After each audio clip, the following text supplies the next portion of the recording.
Hoffenheimi ka regjistruar një fitore të thellë ndaj Hamburgut me rezultatin 4-1 në kuadër të Bundesligës. Tre yjet e Kosovës, Albian Hajdari, Leon Avdullahu dhe Fisnik Aslani ishin sërish protagonist, ku secili kishte vlerësim të lartë në paraqitje. Hajdari këtë herë u provua në një pozitë tjetër si mbrojtës i krahu të majt. Aslani hyri vetëm si zëvendësues, megjithatë 5 minuta pas inkuadrimit shënoi një gol të bukur për të vulosur fitoren, ndërkohë Avdullahu si zakonisht zhvilloi tjetër paraqitje solide ku nga SofaScore u vlerësua me notën 7.3.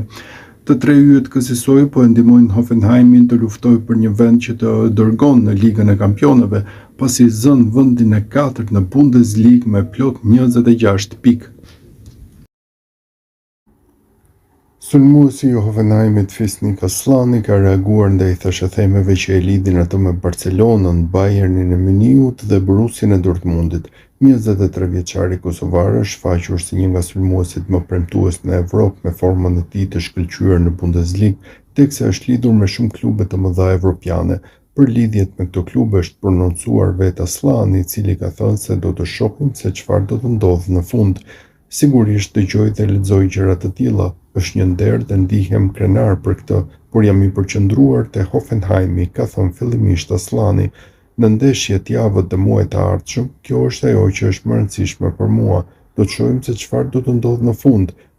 Çdo gjë në kohën e vet, përfundoi reprezentuesi i Kosovës. Hoffenheimi ka të ngjarë të përfitojë nga ai verën e ardhshme duke vendosur një çmim për rreth 30 milionë eurosh. Barcelona e ka zgjedhur Aslanin si një pasardhës të mundshëm afatgjatë të Robert Lewandowskit.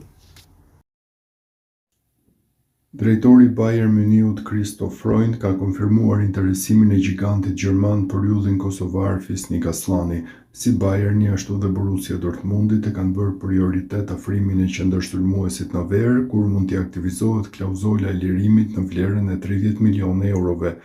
Tani vetë Freund në një intervistë për Sky ka shprehur pëlqimin për Aslanin, ku konfirmoi se po e përcjellin nga afër situatën e lojtarit.